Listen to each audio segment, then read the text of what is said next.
Hi, friends. Welcome to another episode of the podcast. Today, Abby and I have some friends of ours on with us for this is our first couple interview. I've interviewed one of my coaching clients on the podcast. Otherwise, it's just been me and Abby. So we're very excited to have Rick and Helen Morrison on the podcast with us. I will tell you about our friendship and then I'll kick it over to them and they will tell you about themselves. I think it's weird when hosts tell you about the people. Why don't we just let the people tell you about themselves? So, anyways, that's like a little soapbox I have. So I have known Helen since high school. I'm going to be 40 this year. So that gives you a little bit of perspective on how long we've known each other. And then Helen and Rick got married, and Abby became friends with Helen, and I became friends with Rick. And we've known each other for a long time. We were friends when we were in what I consider one of the hardest parenting phases, which is babies and toddlers. And so we shared a lot of commiseration and just like, how do we do this? How are we supposed to survive and get through this sleep deprived season? So so that's a little bit about our friendship. The other connection here, and the reason why we wanted to have Rick and Helen on the podcast, is because, like Abby and I, they own their own business and they work together in that business. So we're really excited to talk to them about that and all the things. So I'm going to turn it over to Helen and Rick. Helen and Rick, if each of you would just take 2 or 3 minutes to tell us a little bit about yourself. You can share whatever you want. Yeah. Okay. Well, I'm Helen, and like Coleman said, we have our own business, and it is a skincare company that was started by my great great grandmother. So it's fifth generation family business. And I am now the fifth generation CEO. I'm also like the face of the brand. So content creation, creative strategy, I'm the one that you see out in the front. So we've been doing that for full time for about the past 5.5 years. Prior to that, I was a stay at home mom with our young children, and I also have been teaching yoga and fitness for about 18 years now. So I did a little bit of that before children. I was a school teacher for about 6 years. And so I've kind of been all over the place in my life of like what I've done professionally.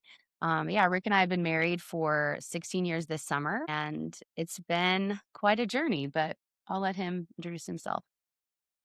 Yeah. So I started out when we first got married. I was in aviation. I was a pilot for about the first 10 years of our marriage, which I think is a big part of kind of like the turning point in our marriage when I stopped flying. And Helen and I have been working together. We work from home, so we're together 24/7, whether we're parenting or working. We're in it together all day long. And we should also know we do have 2 children, a boy who is Yeah. 11 and a girl who is 8. So we were married for about 5 years before we started having kids, and here Yeah. we are now. Perfect. So our first question is going to harken back to just a few minutes ago before we hit record. We asked Helen and Rick about their seasons of life together, their marriage, what has shifted over time. And so take us back to when Rick was a pilot and Helen, you were at home with the little ones. And tell us about that season. What was hard about it? And what did you figure out that needed to change in order for your marriage and your family to be in a healthier place? Yeah. So, like Rick said, early on in our marriage, he started into the aviation path, and that is something that you do have to kind of work your way up. And we got to what was more like peak aviation moment right when we started having children. And so, great time in an aviation career of like, this is it, I'm finally making money. But also, that's a time where now you're going to be gone. And so, Rick's schedule, right when I got pregnant with our second born, he started a new schedule of basically being gone 8 days, home 6 days.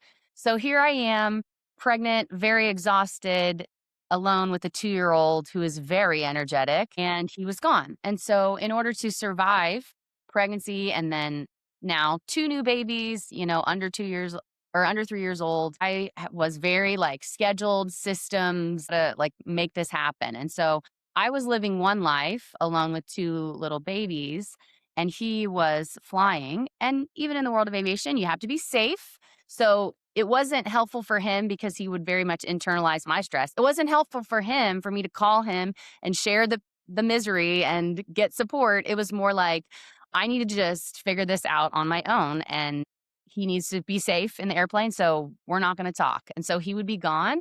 We wouldn't talk hardly at all for those 8 days. And he's flying and I'm parenting, and it's hard enough to have 2 babies, you Right. know, Yeah. to do that together as a couple, but doing it all alone, I started to feel very resentful towards him, especially because he would come home and it was like, "I've missed you guys. Yay, I'm home. Aren't our children so cute and so wonderful? And I'm gonna take them to do all these fun things, and I'm gonna get them completely out of their schedule. They're gonna be a disaster, and then I'm gonna drop them for you and leave again." And then I starting all over, building the system with 2 little babies. And so for me, as you can kind of tell in the tone of my voice, it's like, this is awful. Right. But it was kind of hard when he was gone and easier when he was gone because then I could get in the system again. And then when he was home, it was easier when he was home because I could get a break and I had help, and harder when he was home because I was dreading and knowing we're like knocking down all the support systems that I've built around us, and I'm gonna have to rebuild. And so we could never make any progress. And even during that time, like we tried to go to therapy and things, and it was like, with 6 days home, by the sixth day, maybe we'd start to see a little bit of hope. And then we would just go back to square one. He was gone. We're starting all over again. So it was just a merry-go-round of misery where I'm banging my head against the wall of like, this doesn't work. And I didn't know how to make it any better. And he just felt bad and felt awful that he was putting me through this misery, but didn't understand. He just kind of was like, "What's her problem? Like, our kids are so great. This is what we wanted." And so we were very disconnected in our perspective of what was happening. We were living 2 different experiences, and it was just brutal. Yeah. Did you guys go through that season? How long were you in the merry-go-round of misery? I would say it was 5 years, really. It was really since we started having kids. Yeah. And I would say the last 3 The of last those 3. 5 years were the toughest. So, like, that's we had, our daughter, a couple years in after Mav was born, and I think that's when it It got a really lot got harder. hard because then Helen is with a toddler and a newborn and basically single parenting 7 months out of the year, without me, which I think that was it ramped up. It escalated pretty quickly from there. Yeah. Tell us about your experience, Rick. I want to hear your side of this. Yeah, man. I tell you what, I'm so glad those days are behind us. It's like even just like reliving it, I'm feeling bad all over again. I'm like, oh man, that was brutal. Uh, yeah, there's so much there. I think one of the great things in my career when I was flying was I worked at a really great company with about 200 other pilots. So I got to fly with a lot of different people. And I also got to fly with a lot of retired airline guys. So there's a mandatory retirement age for airline pilots, but those pilots can go on and fly professionally for like charter operators and that kind of thing. So I got to fly with a very diverse group of people. And it really gave me a lot of insight on, what's the family dynamic look like after you've been in this career for 20, 30, 40 years. And really, it was kind of a cheat code because it was like, in some scenarios, it was like, yep, I don't want this for my family. Like that, it's not worth it. And aviation is a pretty unique career. I mean, it's a pretty tough thing to replace. I mean, I think there are other professions that may be equally unique, but it's just, I mean, it's incredible. It's a lot of fun and it's basically irreplaceable. I mean, it's a dopamine hit every time you get in the cockpit, and it's indescribable. But it got to the point where Helen had a rhythm, and so she had a rhythm that worked when I was not home. When I came home, I disrupted that rhythm. So it was like, even if I was trying to do, all the things to be helpful, it was a totally different set than when I was gone. So, it just got to the point, where it was like, man, this this is awful. This is not working. And I remember one of the guys that I flew with, he had 2 daughters, and he said, when I'm 80 years old sitting in my rocking chair on my front porch, my kids are never going to be talking about, you know, what type of airplanes I got to fly or how many hours of flight time I got, none of that will matter to them. And it like really put things into perspective for me, where it was just like, yeah, like this does not, nobody cares about what I'm doing. Like, sure, it's fun for me, but that's it just felt selfish. Aviation works well for some families. I've seen particularly like military families, people that grew up as kids in military homes, and it works for some, but it definitely didn't work for us. It was clear like this. We are not a family designed and built for that kind of thing. Like, I need to be able to be fully present. And so, it was one of those things where it was like, man, if there's ever an opportunity or we ever see, a way that we could make that work, we want to.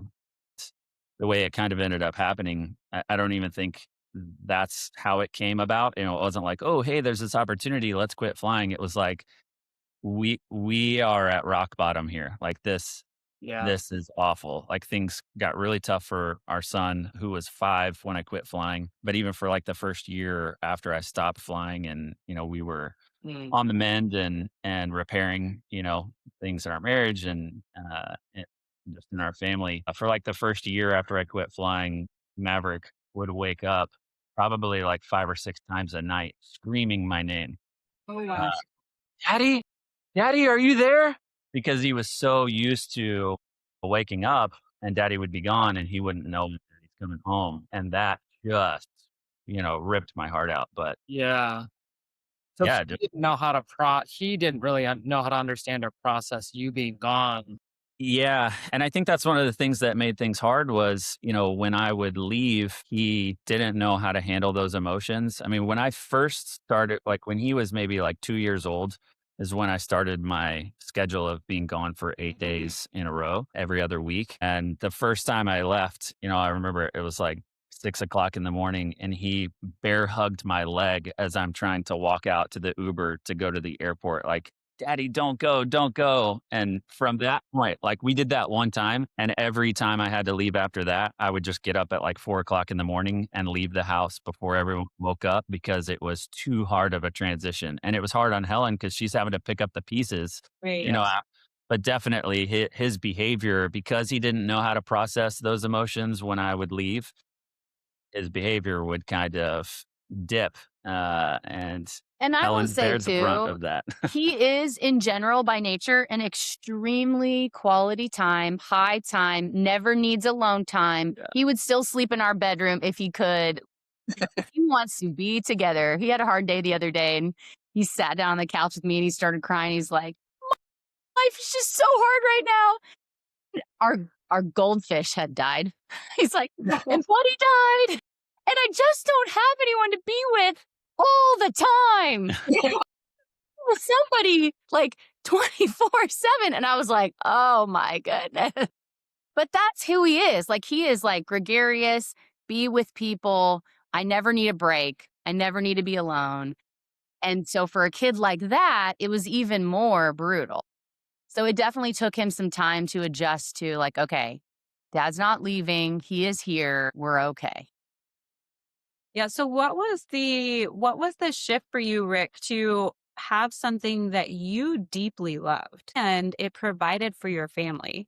What was the courage step to say this has to change? Well, I knew, and again, I saw it with other people that I flew with, other pilots that had maybe been through like their second, third, fourth marriage, and I just knew that that was not something I want. It's like I knew if we were no longer together, like if I lost Helen and I lose, our kids, there's nothing like I loved aviation, but I definitely didn't love it, more than my family. So that transition, I tried to downshift a little bit. So I left the company that I was flying for, where I was gone a week at a time, every other week. So flying for a family, just one individual family. And I was only flying about 10% of what I used to fly. So it was like a major downshift in time away from home. But by that time, we were already 10 years into my career and the damage had really already been done. So, like, even though we had gotten to a job where it was like, "Oh, yeah, you're home more, a lot more." There were still challenges Yeah. with that particular job, but again, it was like the ravaging had already taken place. It didn't matter if I, was never gone, still being in aviation, it was like there needs to be a complete severing. So, I tried downshifting into that, saw that that still wasn't working. COVID hit around that same time, and that's when we really started seeing, like, more time spent together. It was like, oh, like this is what is needed for our family. And I was hesitant, again, think what caused the change for me, I still didn't fully believe it in my heart. Like in my mind, the phrase that was playing over was like a change in circumstance is not going to yield a change in happiness. I wasn't convinced. It was like wherever you go, there you are. Like we're going to still have the same Right. marriage problems that we currently have. It's not going to make a difference, but I'm willing to try it. It's like I don't see any other. There's no other options. Like let's try that. That's the only thing we have left. Yeah. And when we did that, it was like everything changed overnight, and I don't think we could have expected that, or like I wouldn't even say that that's a realistic expectation, but it really was. It was like the moment we made that decision, things got better immediately. So I'd love for you guys to describe for our listeners some of the things that were different, right? So like before, this is how we interacted with each other. This was our experience of family. This was our experience with our kids. After, this is how it was different. Well, I would say that, you know, he definitely did have a perspective of like, wherever you go, there you are. So just because I'm home, it's not going to be any better. And I remember just always thinking, like, to me, that was like, you clearly don't get it. Like, you don't know. You've actually never been a parent like me, Mm, like the rest of us being parents. Like, you right. aren't here. You don't understand. This is not me. I'm not a miserable person. I'm not unhappy in general. I'm actually very happy. And he would say, well, you're not happy. I'm like, actually, I'm super happy. I love teaching yoga. I love the kids. I love these friends. I do the, like, I have self care practices. I read books. Like, I'm a very happy person. But I hate parenting alone. I did not want to parent alone. I never signed up for this. And who wants to? It's not supposed to be that Raising. way. You're Yeah. supposed to be a team. There's things that kids need from their dad, things that kids need from their mom. So I was just like, "Ugh, you don't get it." And and honestly, if anybody who doesn't have children ever thinks like, "Oh, when I'm a parent, I'm going to do this." I know how it is. I was a school teacher. I'm a babysitter. I'm a nanny. You do not know until it That's is your own children. And I have people, yeah, I mean myself, I remember things that I thought, "Oh, it'll be like this." It's not. It's not right. like anything at all. You can't until you experience it, you can't know. And so I felt like I was living with someone who didn't know what parenting was, and I'm like, Right. "Ugh." And so I think that whenever he came home, all of a sudden, he was like, I yeah, and he could very quickly he's living it too, and he could very quickly see the light of like, this is what she meant. This is what so it was like there was a baptism into parenting where it was like, now we understand. Now we're doing this together. Now we're on the same page. You're not Yes. like grandma or the fun uncle, you know. Uh-huh. You're in this. And so I think that once we were both able to get on the same page where we're living the same experience, it was way different. It changed all the communication, everything. Because I also, through the time that he was gone, I constantly felt like he thought I was a horrible parent. Because Mm, there were so many comments that it was like, why can't you just, well, it was like, what is what's your problem? What's the big deal? And people who don't have kids, they may think that about parents. You see a parent losing their with their kid and you're like, I would never do that. You're mm, like, well, wait till you're a parent, you will, you know? And so I feel like not feeling that judgment anymore and him being like, wow, I was so clueless. Like, I'm so sorry. I had no idea what I was talking about. It was revolutionary. And also, I'll say for me, I'm not somebody who holds on to resentment. I am able to forgive and let go. One of my strengths is resilience. I am very like, great, that's done. We're moving on because I don't want to I don't want to resent you. I don't want to be angry at you. I don't want to hold on to unforgiveness and punish you and whatever. I just want to make it better. And so I was constantly, like I said, I felt more than resentment. I'm like, I'm banging my head against the wall. This is the definition of stupidity. Let's just change it. And so for me, once we changed it, I was like, great. I like you. I don't want to be mad at you. What I've been working towards is for us to be happy and to be together and to do this together. So I'm letting go of that. And I'm like, we're here now and the past is the past. Yeah. So I think that I'm very fortunate in that because I think that sometimes when couples go through these kinds of seasons, if you've built up so much resentment that you see them as the enemy, I saw aviation as the enemy, to be honest. Right.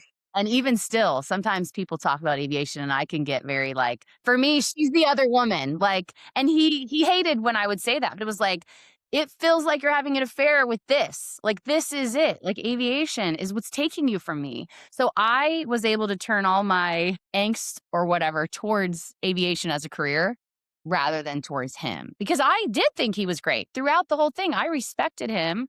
I admired him. I thought he worked hard. He was awesome. But I'm just like, you don't know what parenting is. And you're trying to tell me that I should be a better parent. And you don't even have a clue, you know? And so, like, come join me. And once he did, that was great. Like, okay, now we get it. We're in this together.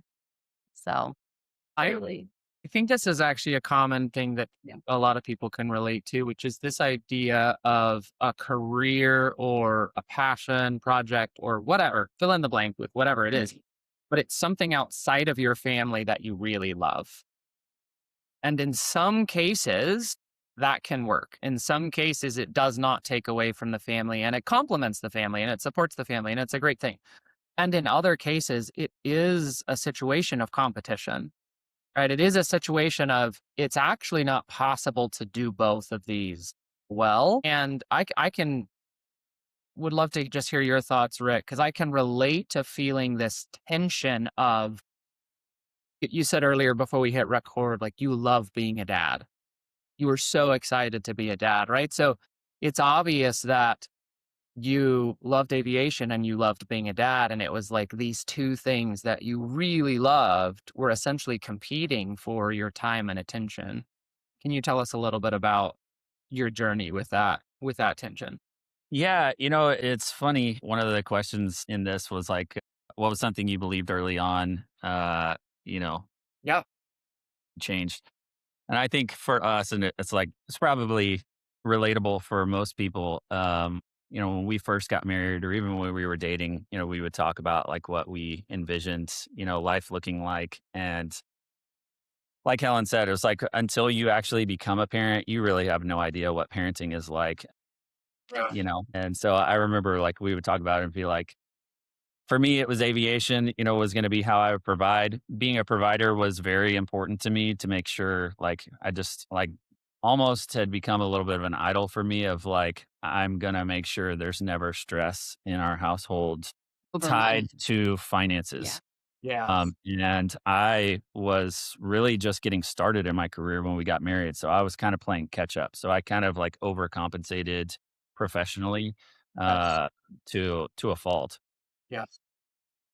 But I would say, even when I first started flying, I remember before we had kids, I had said from day one, I was like, oh, okay, so here was our vision. It was like, okay, this is how I'm going to provide. I'm going to be in aviation. Are you good with that? And at the time, she didn't really know what aviation meant, but it was like, And yeah, I didn't know what parenting meant it's because I great. thought I like And to for be her, she home. was like, I just want to be at home and homeschool our kids. And it's just going to be wonderful, right? Like she is very much like Pollyanna, like optimist, like it's Yep. all going to go great. That couldn't have been farther from, reality. But I had always said from day one, I was like, man, if ever aviation causes our marriage to suffer or our family to suffer, I'm bouncing. Like I'm out. You Like said I that will. from day one.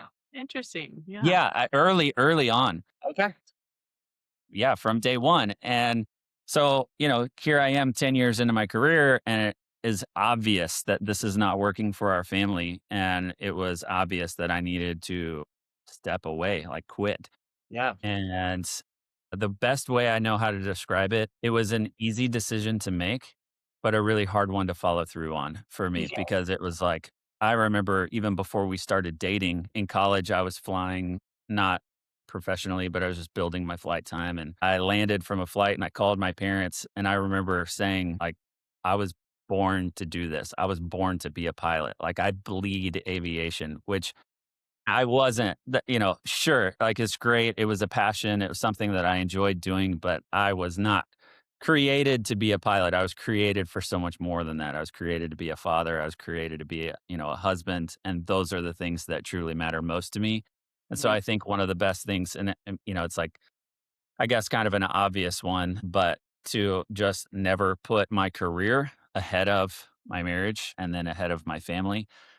So, like, laying that down, again, it was like the obvious choice because everything else was dying on the vine while, I was pursuing my career. And two, as things got worse in our marriage and things got worse at home, initially, I would just press harder into my profession. So because I was good at it, it was like I'm a man of extremes. So it's like the things that I pursue, I do pretty decently, but the things that I don't pursue, it's like awful. It's completely neglected. So like the worst things got in our marriage, the worst things got at home. I just pressed in harder and put my head down towards what I was good at, which was flying, which made things worse, but I think it sped up the process. Like we hit rock bottom a lot quicker that way. So in the end, it worked. But I do want to say too, though, yeah, I think it was like, oh, I made this decision and things were great. Things were immediately way better for us as a couple and as parents. But I would say that probably for a year and a half or 2 years, for him internally, there was like a low grade depression and Mhm. like a withdrawal. And you have to think, even just hormonally, chemically, how we're created. Like, if you have this crazy amount of dopamine all the time, that you don't like free dopamine, like get Right. in the plane, get in the sky, boom. You don't have to work for that. You just do it. And that was constant for him. And if you step away from something that gives you that much of a high, Mhm. and you just cold turkey, like, he hasn't flown or touched an airplane since his last flight. And aviation isn't something you can kinda like, "Oh, I'll go golfing once a year." You have to stay, in order to be safe, you have to stay current, you have to stay proficient, you have to, it's extremely expensive, there's a lot.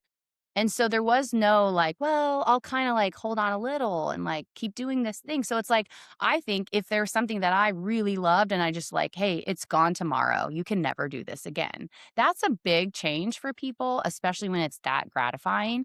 And so he definitely emotionally was very kind of down for a long time and had to work through getting that out of his system and finding other things to feel good at and to feel like figuring out how to fill his cup. And I think that was actually a big thing too in marriage and even just personal discovery.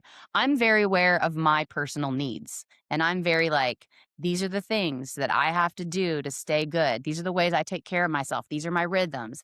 Because aviation was such a hit, he was able to ignore all the other things that people need because he's feeling good. And so it was like relearning or learning for the first time, oh, I actually need things, and these are those things. And how do I do that? And how do I learn to take care of myself and fill my cup in the regular ways? Because I don't have this like giant, incredible jump in a, several $1 million jet and get all my needs met.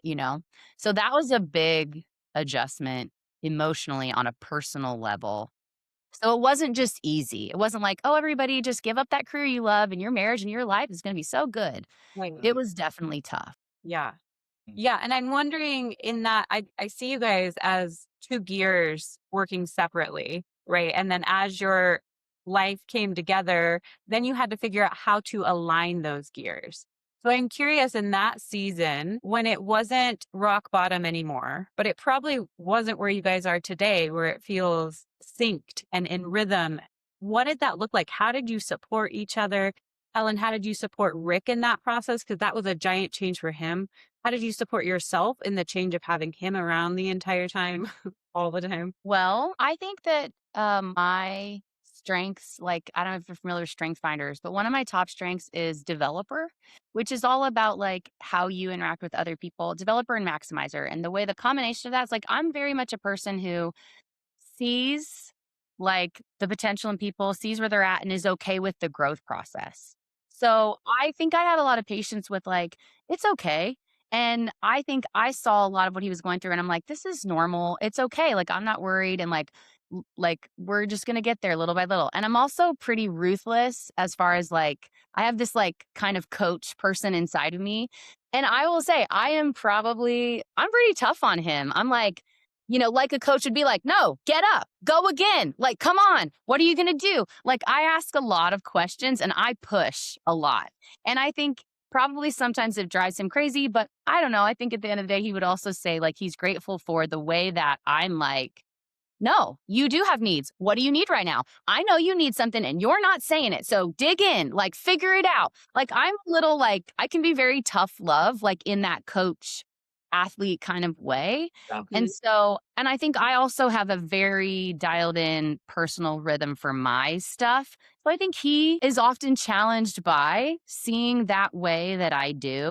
And then he has begun to dig into recognizing and going like, okay, I've got to be responsible for my personal growth. And I've got to like I do need these things and starting to like implement stuff and getting a taste of like, oh wow, I didn't think I needed that. But like once I started doing it, I realized like, yeah, I guess I do. So I think it's just I think we had to be committed to supporting each other's process and growth and patience for each other's growth. And, just because I'm very aware, like just because something's my strength, I'm not looking at somebody else like, what's your problem? This is easy. I'm very aware when something's easy for me. I'm like, well, that's just because it comes naturally. I don't get a gold star because this is my personality. Right. And there are things that come naturally for him. That's him, and I'm not bad that doesn't come naturally for me, like, this is where I can grow, this is where he can grow, and that's okay. So I think just some, like, self-awareness and understanding people, understanding yourself, understanding how we're different. I think that a lot of different tools like the Enneagram, things like that, diving Yes. into that stuff and having more understanding that individual people are wired different and the way I see the world is not the way it is. It's just the way it is for me. And so just kind of getting in that headspace gives me the ability to give more space to him, to everybody of like, yeah, everybody's on a different journey and we'll all get there. It's okay. Yeah. Yeah. What did that look like for you, Rick?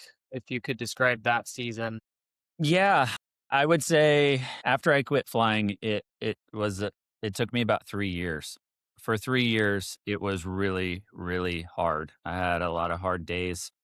A lot of days I didn't want to get out of bed. It was just a real struggle. And I think the hardest thing that I walked away from in flying was not just the flying itself or the airplanes and just aviation in general. One of the things I loved the most about flying as a profession was there was a very high sense of accomplishment Yeah. every single day. Yes. I love to serve people, Mm. and so every single day it was like you had set flights, for the day every single day, and you'd complete the day having flown, a couple thousand miles, 4 or 5 different legs with 4 or 5 different families or groups of people. And then you'd go to bed, wake up, rinse, repeat, do the same thing over. So it was just like whatever happened yesterday, whatever mistakes you made, it was like it was gone. It was like clean slate every single day and just like covering a ton of ground and doing some pretty complex stuff. Like it's a skill and you got to sharpen your knife, your skills every single day. That was the hardest thing for me. It's like once that went away, and it's even harder for like fighter pilots. I was not a fighter pilot, but like fighter pilots getting to fly fighter jets when they transition from serving in the military or in the Air Force and they go fly for the airlines, they go from flying a hot rod to a bus in the sky. The dopamine hit is even harder to replace for them because you can't, as a civilian, you can't just go, fly a Yeah. fighter jet, even if you had the means to do it. Yeah. That's not an option. So that was the hardest thing for me. And I think, after those 3 years, it was mostly on me to figure out because I had tied up so much of my identity in what I did professionally as a pilot. It was like I had turned into priding myself in being a pilot, and it didn't start out that way. Like I used to fly small prop planes, which nobody thought was impressive. But I just, because I love flying so much, it's like, I don't care what I'm flying. Like, I'm not doing this for anybody else. But then once I got to like the peak, I did start to feel like a little more prideful, like in a negative way, and this is who I am. Yes. So it took me, those 3 years, it was on me to figure out, who I am, what my identity is, that my identity is not what I do, professionally, as not being a pilot. And that was kind of clunky. I learned it didn't come through like buying things like material possessions or anything like that. It's like you search for all these different ways to like fill the void, fill the gap, and it just wasn't there. So I think like where it came full circle for me, again, like I love to serve people. And I think what really brought restoration for me was just in the day to day. Like it's just in the mundane. It's like nothing flashy, not tied up in like, oh, well, one day if we have this house, or if one day we can buy a ranch, or if one day I can, get back into aviation just on a recreational level, which, has a tremendous expense, attached to it. It's like if we can just get to that point, it'd be great. And it's like none of those things will fill the void. It really came to just sitting in the day to day and being content.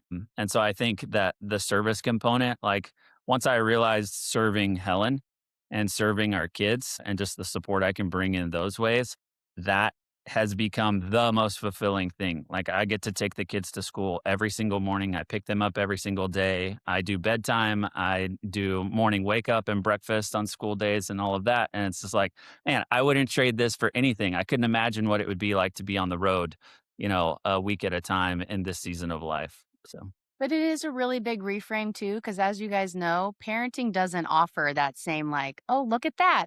I Yes. did these tools and I got success. yeah. It's like, no, you'll get success in like 18 years. Okay.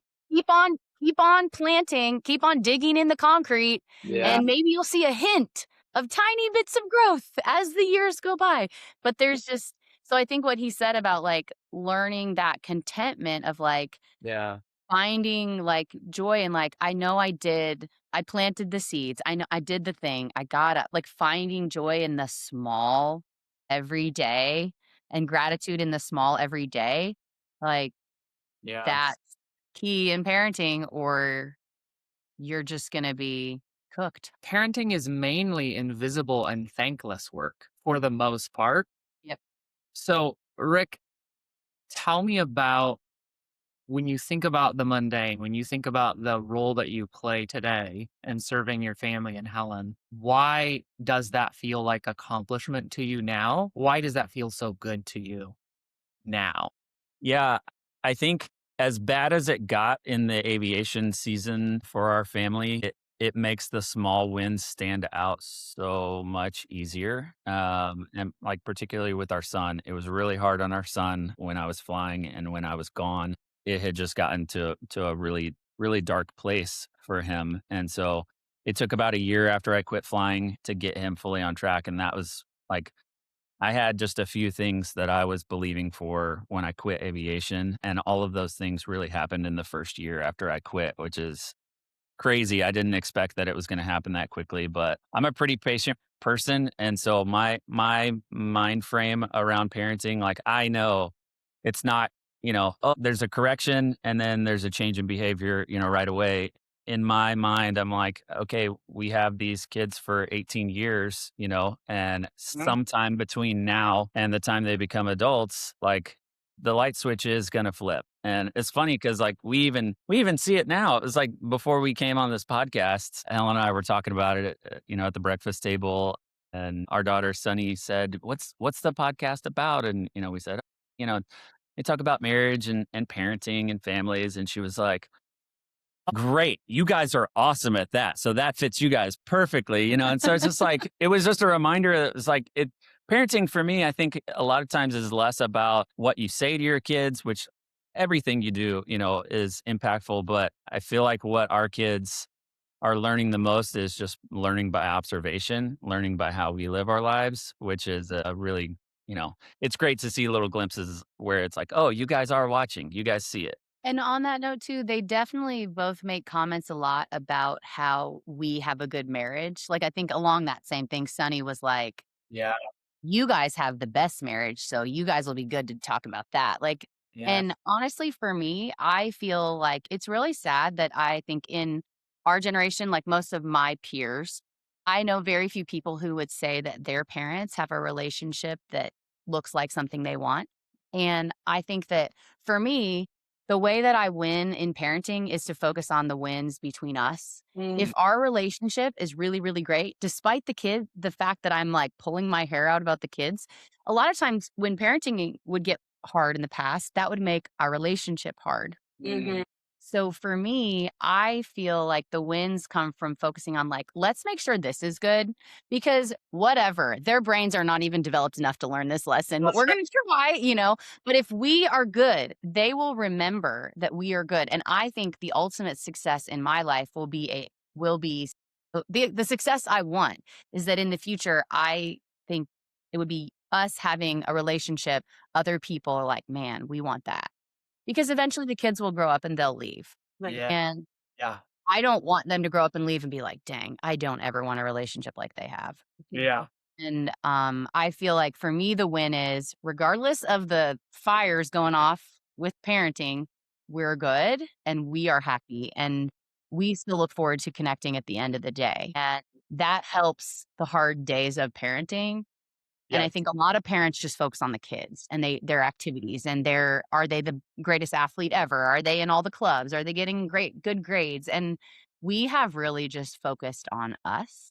And yes, obviously your kids, you will devote so much time and energy to them, Mhm. but them becoming what you're trying to turn them into may or may not happen. So Yeah. you can't put your worth there. And so I find a lot of joy and validation and purpose in like us being good and keeping us strong. And when they say stuff about that, I'm like, we're winning. We're doing it. Nobody's putting their shoes by the door, but they know we're good. Yeah.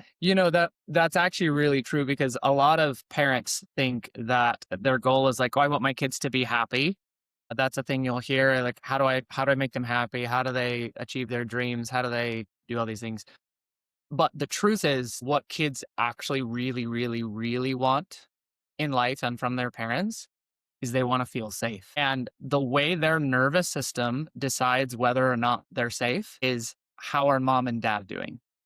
Right. So it's exactly what you said, Helen, is if you and Rick are good, if you're taking care of each other and yourselves, you're doing a really good job with that so that you are well, you are creating an environment that is sending cues of safety to your kids' nervous systems, right? And so for them, they're not putting their shoes by the door. There's this really hard parenting thing that you're navigating at the moment, but they feel safe in your home and with you because you guys are good. When you guys aren't good, those are signals of danger that Yeah. are going out to their nervous system because you guys are their safety, right? Like if you guys break, if you guys split apart, all of a sudden it's not safe anymore. So I think that's super important that you pointed it out. And I think it's something that most of us don't even realize when we think about parenting because we're so focused on the parenting, not this. Yeah.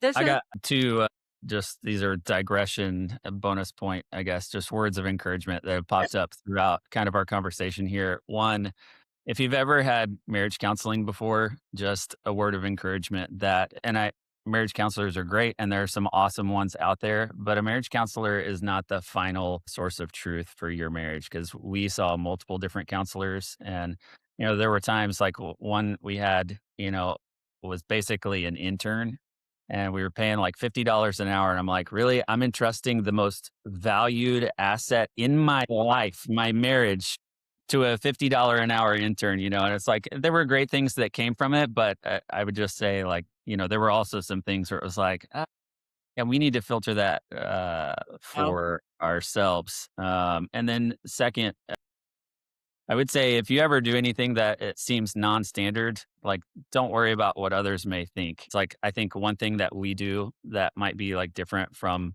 the norm or what maybe other families do. Helen and I, we actually drive separately to church. So I will typically drive with the kids. I will go ahead of time, and then Helen will follow up, and it gives her time to, get ready without being antagonized by the kids. She gets a moment at home, and then she gets the drive to church. And I think some people would probably look at that like, What are oh you no, doing? you need to be driving as a family to church. And it's like, no, my litmus test is my wife. And that works well for us. And it's just a season, right? Like the kids are now, we're probably coming up to the tail end of that season. The kids are getting older, Yeah, and there's less bickering on the drive to church or wherever we're going. But it's just like, you do what works best, for your marriage and your family. I love that, Rick. Mhm. That's beautiful and so true. All right, so we have got to wrap this up. I want to make sure we honor your time. We could talk for another hour probably, so I guess we'll just have to have you back on the podcast if you're willing. So tell people where they can find you on the internet. Yeah. Well, you can find me on Instagram primarily. My Instagram is Helen K. Morrison, or like I mentioned before, we do have a business, Frownies. So it's just Frownies on all socials. And if you find me, you'll find Rick too. Yeah, I was gonna say you can I'm find me. You everywhere. can find me in the woods hunting. So good luck.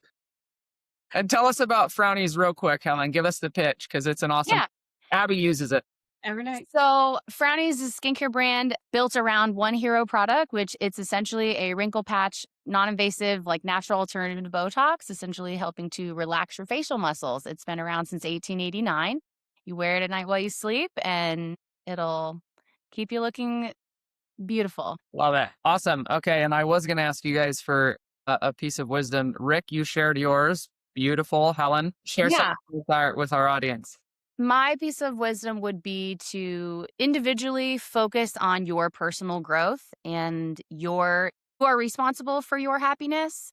And if you do that, and if you are solid within yourself, when you come together, it's just like icing on the cake or the cherry on top. And there's like a synergy of even more. But if you're looking at each other to make I need Rick to do this to make me happy. I need Helen to do this to make me happy. You're not going to get there. So like your happiness is an inside job, basically. And if you focus on your growth and your happiness, then this will be better together. Love it. Mhm. Brilliant. Yeah. Thank you guys for coming on the podcast. Thank you. We We'll love have you having back. Love it. Bye, guys. Love you guys. Thank you. See ya. Bye. Bye.